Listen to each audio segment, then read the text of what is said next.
Hola, buenos días. Me llamo Mandy. Yo soy trabajadora social. ¿Cómo se llama usted?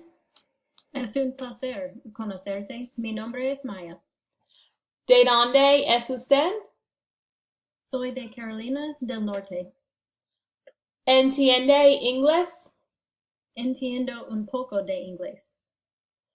¿Cuál es su trabajo? Yo trabajo en un restaurante.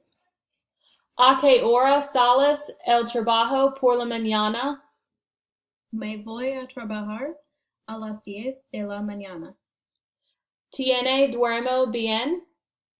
No duermo bien. ¿Tiene sueño? Tengo mucho sueño. ¿Tiene sed? Tengo mucho sed. ¿Cómo usted siente hoy?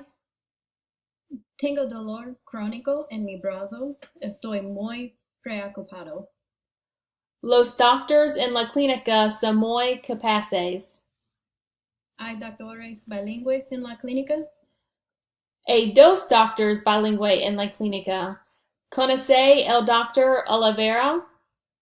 No conozco al doctor Olivera.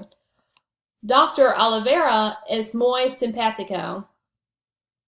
Tengo prisa. Me voy a casa y voy a descansar. Yo entiendo. ¿Tiene preguntas? No tengo preguntas. Gracias y adiós. Gracias. Adios.